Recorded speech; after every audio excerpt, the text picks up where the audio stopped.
Every year, the Ian Allen Publishing Company produces a book entitled Railways Restored. The book is considered to be the definitive guide to preserved and restored railways and museums throughout the United Kingdom. In this series of video programmes, we take you, the viewer, on a visit to one part of the UK for a closer look at those railways and museums. If we consider this map split up into 9 different parts, it simplifies matters for area grouping.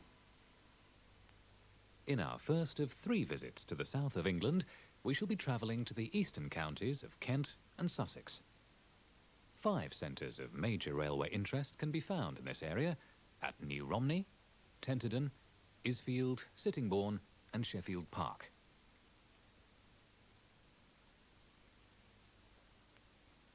Our travels around the area begin in New Romney on the south coast of Kent. Running from Hythe to Dungeness, a total of 13.5 miles in length, the Romney, Hythe and Dymchurch Railway is the world's only miniature main line. An impressive stock list of 11 steam and 2 diesel locomotives, all running on the 15-inch gauge line, begin their day's work here at the main depot in Romney. These elegant miniature locomotives, built in 1925 to a design by the model engineer Henry Greenley, constructed to 1/3 standard gauge size, were based on the Flying Scotsman type locomotives then in service with the London and North Eastern Railways. Weighing 8 tons in working order, these powerful locomotives are capable of hauling 17 coach trains, seating up to 350 passengers.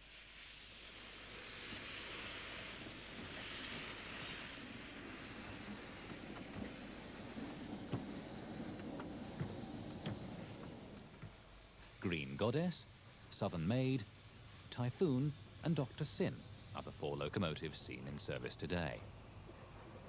On any main line, no matter what the running gauge, refreshments are an essential ingredient in passenger comfort.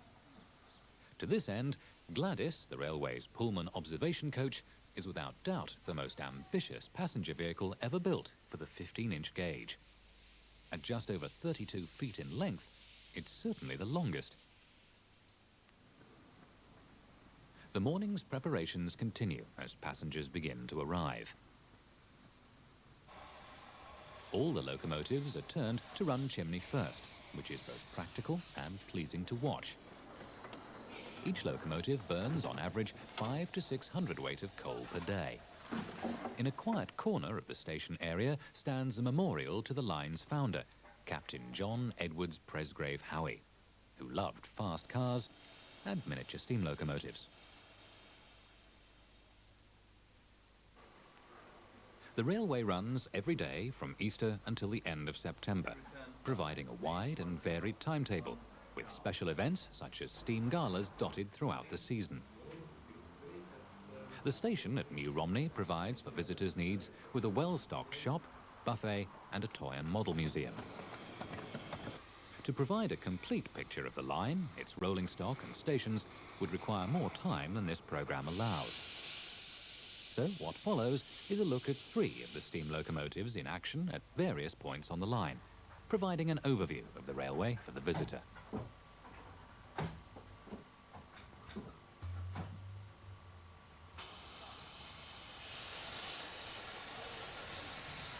The first locomotive to depart from New Romney, bound for Hythe, is number 3, Southern Maid.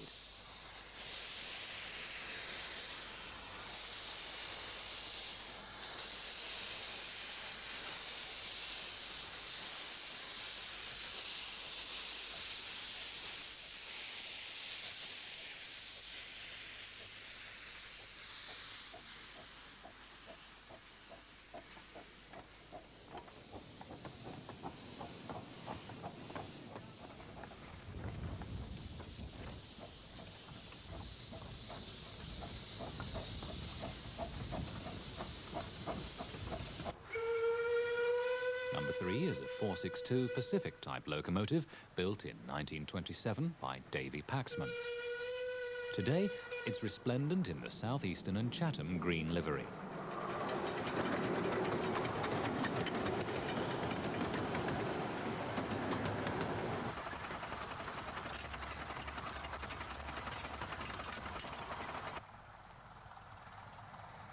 Across the flat, straight sections of line that characterise the run from New Romney to Hythe, the locomotives, built to run safely at speeds of up to 25 miles per hour, bustle their heavy loads confidently along.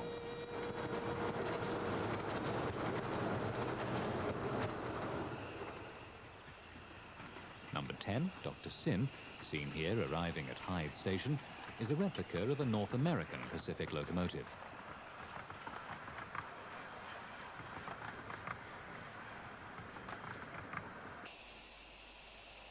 Hythe Station, the only terminus on the line, has an overall roof and 3 platform faces.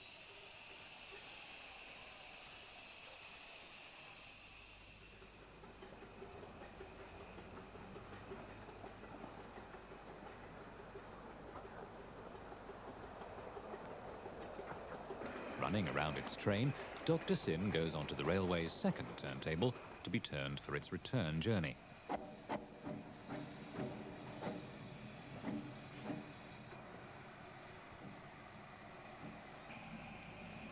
Unlike the electrically operated turntable at New Romney, this is still manually operated.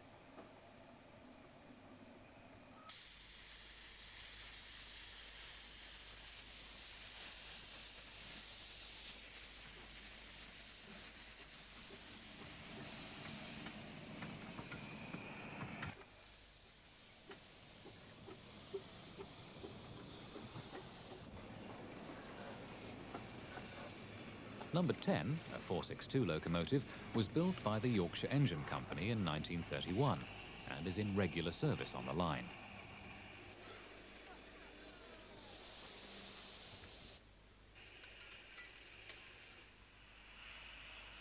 Cylinder cocks open, Dr. Sin departs Hythe, bound for Dungeness.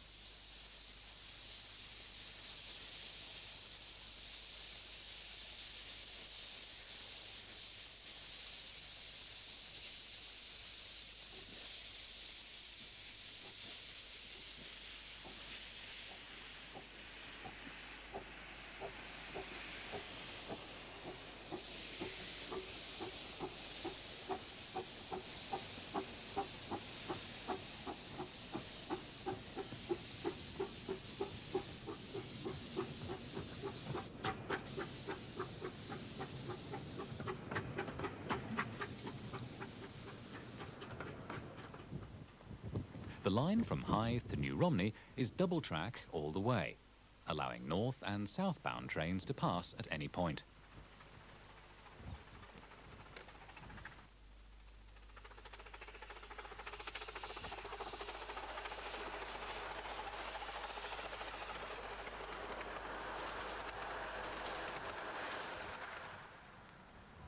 The operating timetable for the early and late season, however, has the trains passing here at DYMCHURCH, where the first to arrive from New Romney is number 7, Typhoon.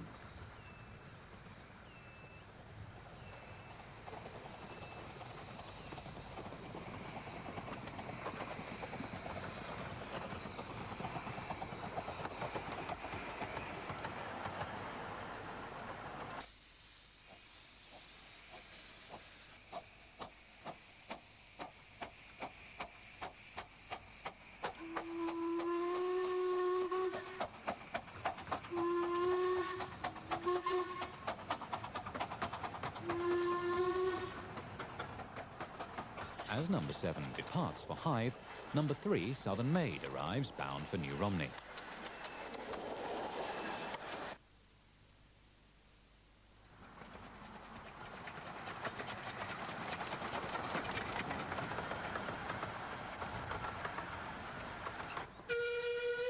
Between Dymchurch and New Romney stands the small station at Jefferston Lane.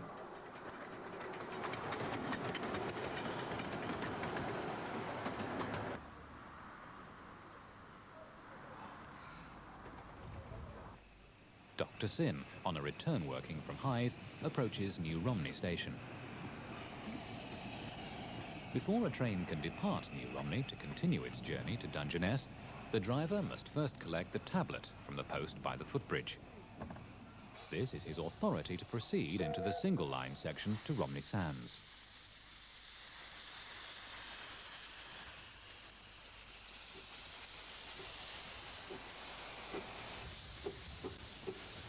Departing New Romney, the line tunnels beneath Littleston Road.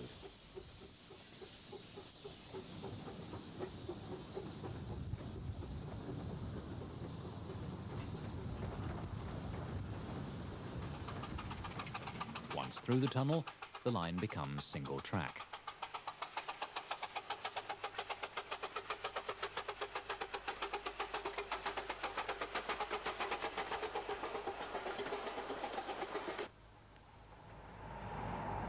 Romney Sands sees the arrival of number 12 John Southland, one of the railway's 2 diesel locomotives.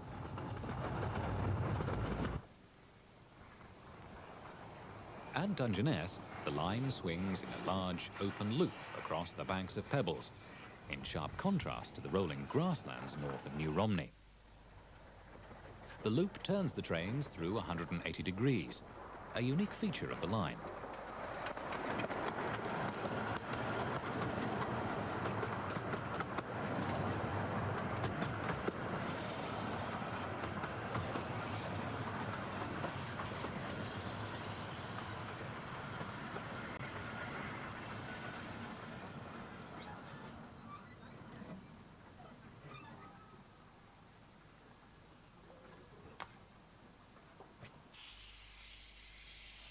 The station stands in the shadow of the old Dungeness lighthouse, now preserved as a museum.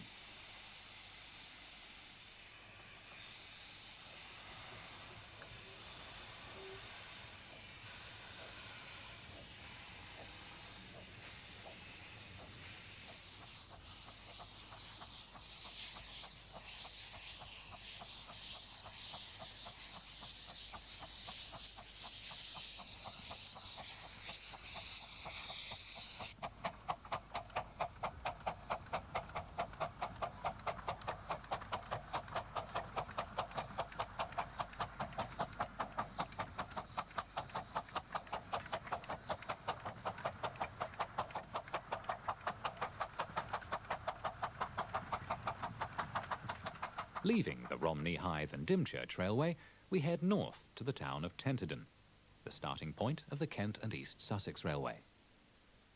This 7-mile-long standard gauge line has its depot here at Ravender, where we join number 24, William H. Austin, as it undergoes final preparations for the day's work.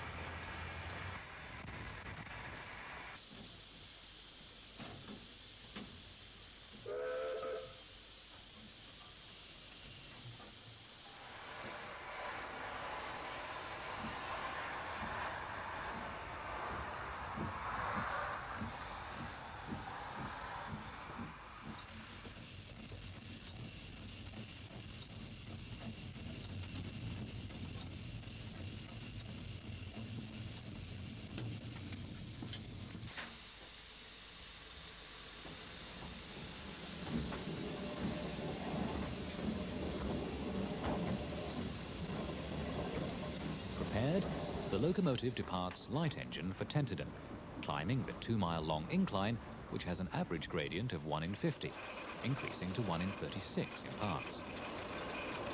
Locomotive number 24 was built in 1952 to a class known as the austerity saddle tank.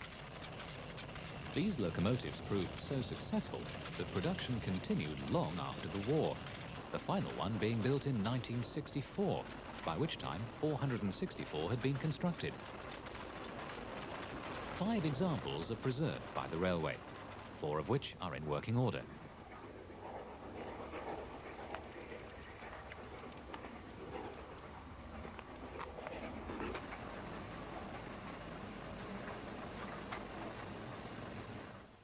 Number 24, arriving at Tenterden town, passes the signal box that once controlled trains on the Ashford to Canterbury line at Chilham, before being moved and rebuilt on its present site.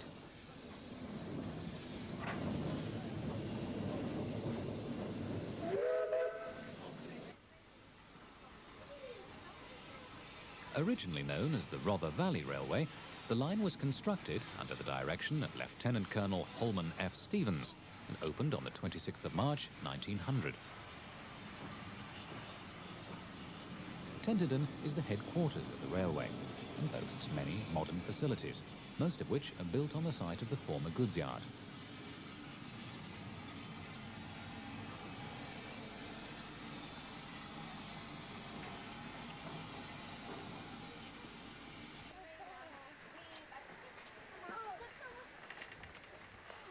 What's the time of the next track? 4 o'clock. Thank you. Cheers. The building, which serves as the station buffet, was originally built in 1921 in Maidstone as a bus station.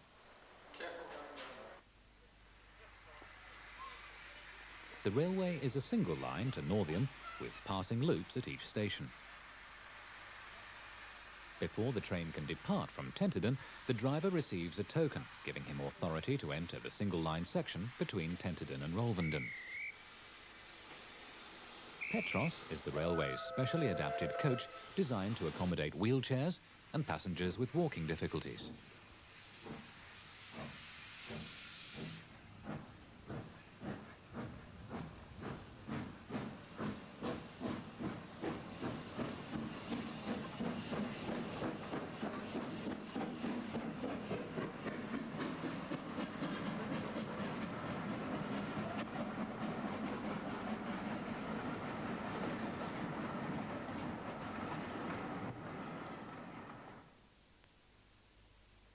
Wittersham Road Station is typical of country branch lines, being 3 miles from the village it serves.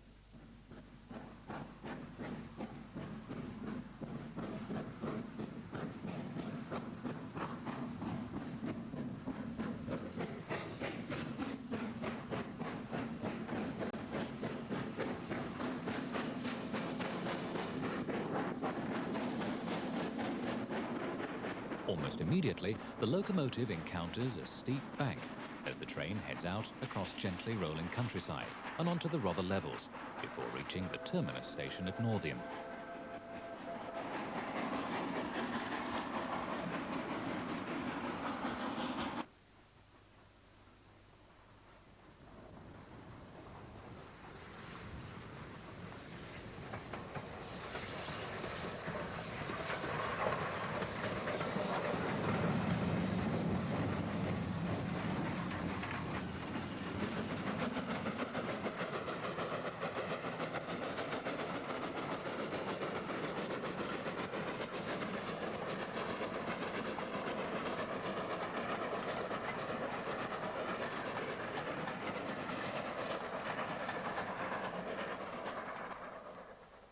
The station at Northiam was officially reopened by the Duke of Gloucester in 1990, but will perhaps be better known as the station featured in the BBC series Challenge Anneka the previous year.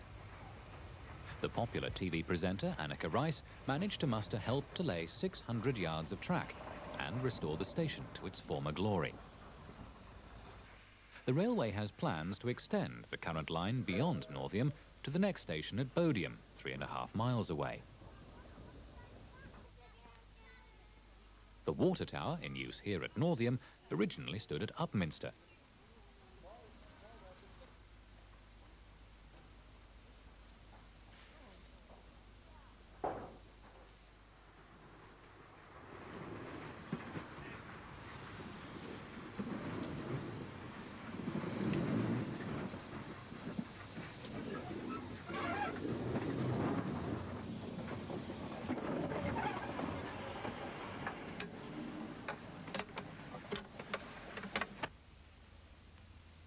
Having run round its train, number 24 prepares to depart once again for Tenterden, giving us the opportunity to sit back and admire one of these proud austerity locomotives in action.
Isfield was once a station on the main line from Tunbridge Wells to Lewes.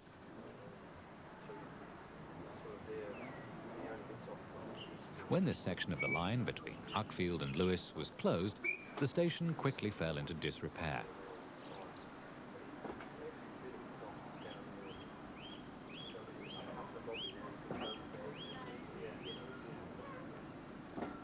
The story of the Lavender line, a 1.5 mile long section of this railway, is now taken up by its owner, David Millam, as he talks to Brian Baker. Transformation of the station. As we look at the photograph of the area when you took it over, it's unbelievable, the miracle that's taken place. It's a fascinating story. Can you tell us something of it?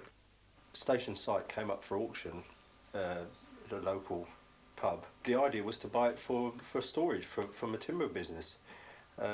No idea of running a railway or anything connected with it, really. I just thought BR had good solid car parks and it would make good outside storage. We thought, well, we're coming in the next few days and clear the scrub and the trees and see what we've got.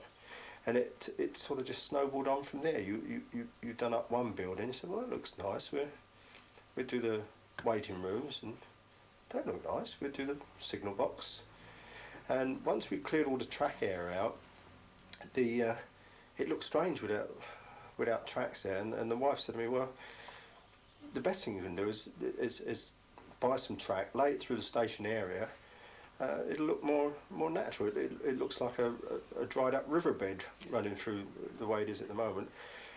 So the next thing we did was lay some track, and then of course once you've got track down, the next thing was, well, it looks a bit funny without anything stood on it, so let's get a steam engine to stand on it. And I think with that statement we really didn't realise what we were getting into. We bought our first steam loco off Bury Transport Museum at Manchester.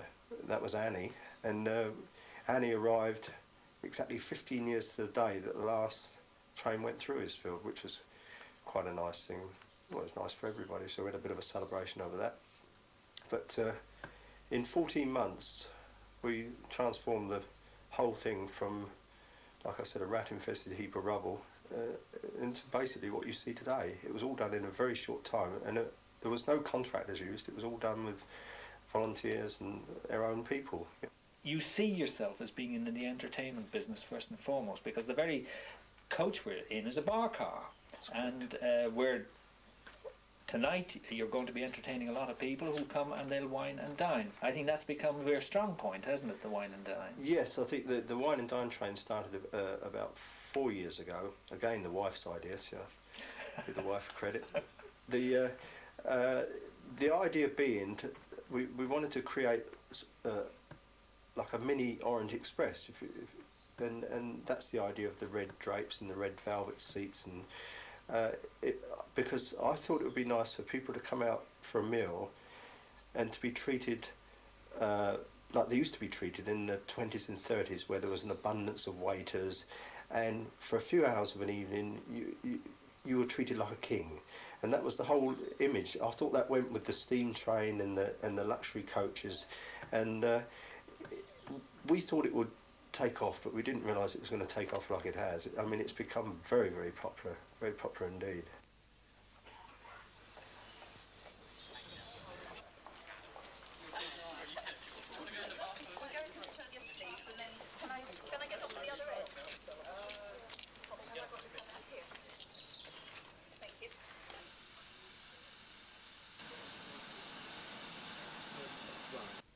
As well as the very popular wine and dine service, the railway operates family trains every Sunday and bank holiday from March to November, giving rides up and down the line.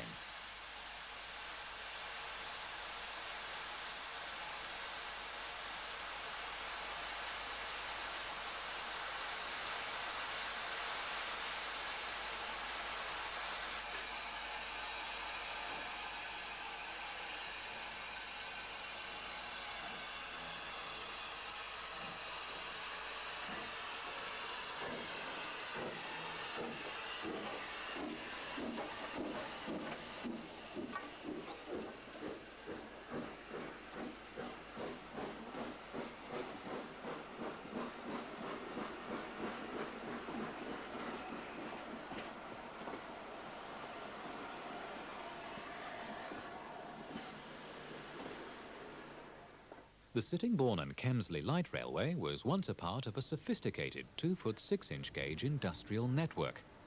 It operated 24 hours a day, supplying raw materials and clearing finished products from the Sittingbourne paper mill.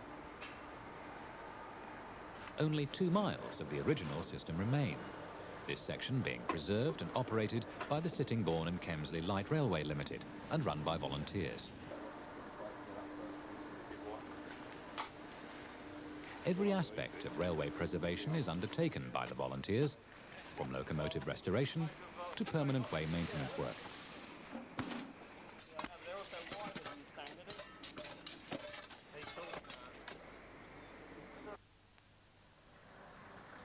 At Kemsley Down, the first arrival of the day is the diesel works train from Sittingbourne, bringing members who will staff the station and buffet.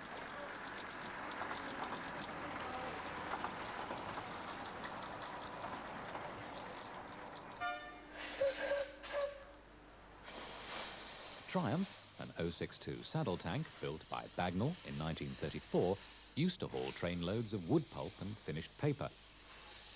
Today, the locomotive undertakes the more elegant task of hauling passenger coaches along the 2 miles of track to Sittingbourne.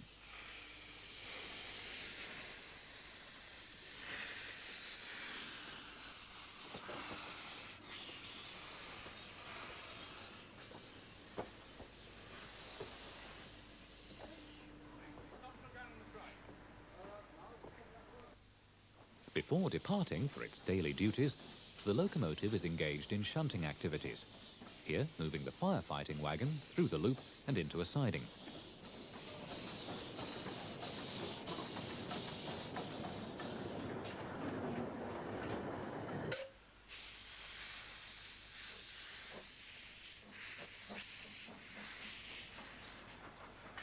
The only passenger access to the line is at Sittingbourne, but the coaches are stabled at Kemsley Down. The first train to depart Kemsley Down, therefore, is an empty stock working to Sittingbourne.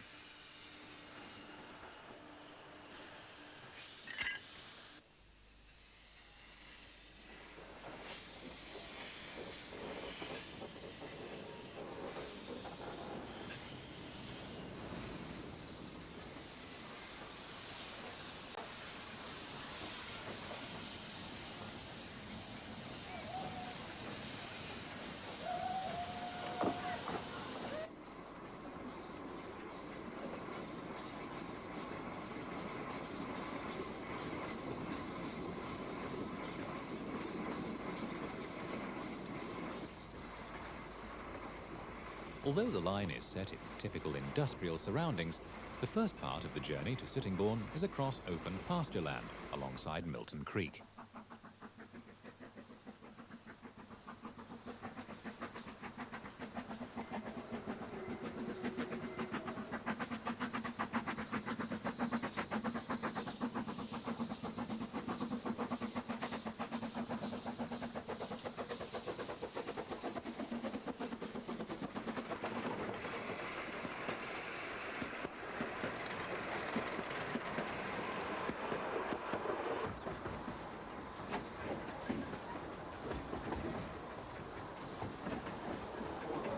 To enable the railway to cross Milton Creek, the line is elevated by the use of a concrete viaduct, which twists and turns through the industrial area, terminating at the very entrance of Sittingbourne Station.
At Sittingbourne, the locomotive runs round the train in preparation for its first departure to Kemsley Down.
The Bluebell Railway, running from Sheffield Park to Horsted Keynes, once formed part of the Lewes to East Grinstead Railway. The original line closed in 1958 after a well-publicised legal battle. There followed the founding of the first standard gauge Railway Preservation Society. The story since then has been one of growth and development into one of the finest preserved railways in the country, still in the control of the volunteers. Brian Baker talked to founder member and superintendent of the line, Bernard Oldham, about the society. I take it that anybody who is watching this programme and would like to join, it's not an exclusive club, is it? If he works hard enough, he can do anything on the railway. That's right, yeah, that's right. Within qualifications, yes, you have to be qualified to do the train operating jobs and the workshop jobs, but then they can work their way up from boy porter to or cleaner right up to driver or fitter, you know. It's an ongoing industry. Quite a unique hobby, isn't it? Oh yes, it is. It's something that goes back, I think, that when something's disappearing, the British characteristic is to save it. The labour, of course, being provided by volunteers, saves us a tremendous expense, and you couldn't run this railway without the volunteers. The industry, steam train preservation wouldn't exist without the voluntary input. Over the years, the railway has accumulated an impressive collection of rolling stock. In service today is Q-Class number 541, designed by R.E.L. Mansell and built in 1939 at Eastleigh Works by Southern Railways.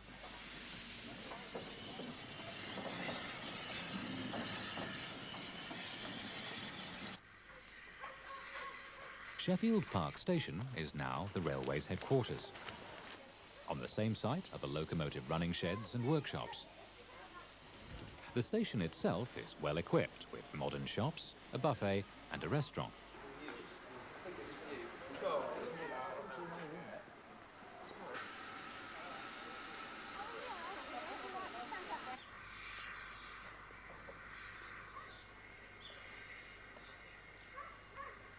The second locomotive in service today is number 55, Stepney, popularly known as a terrier. This locomotive is synonymous with the railway and popular with the children.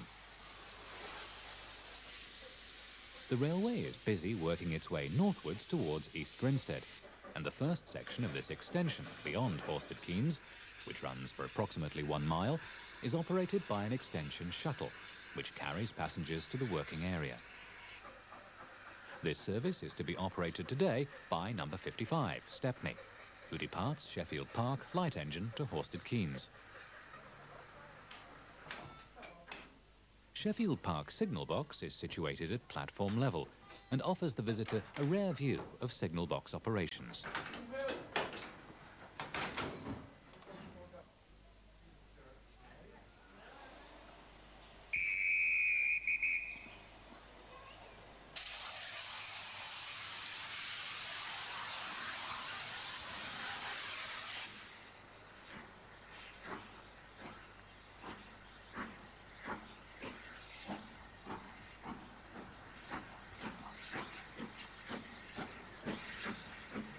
Number 541, seen here departing for Horsted Keynes, was scrapped by British Rail in 1964 and spent the next 10 years in Barry Scrapyard, South Wales, before being rescued by a group of enthusiasts based in Gloucestershire, eventually arriving on the Bluebell Railway on the 5th of October 1978.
Horsted Keynes was once the junction for the branch line to Haywards Heath and is now the temporary terminus of the Bluebell Railway.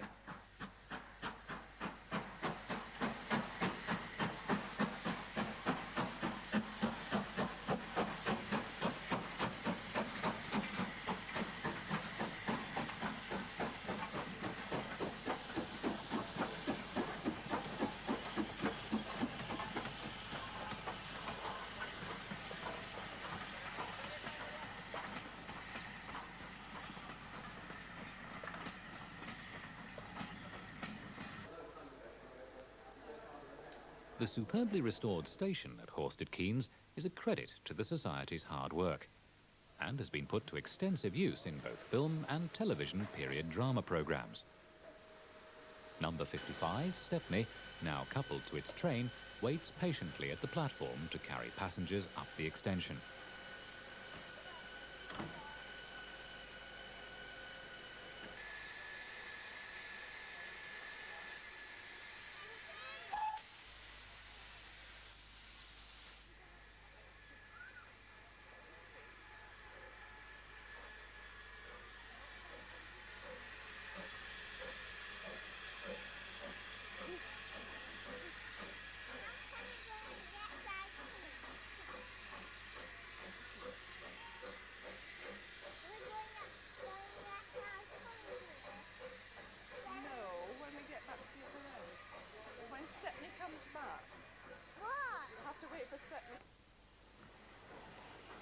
With Stepney away, number 541 runs round its train in preparation for the next departure.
The return of the shuttle sees passengers changing trains via the station subway.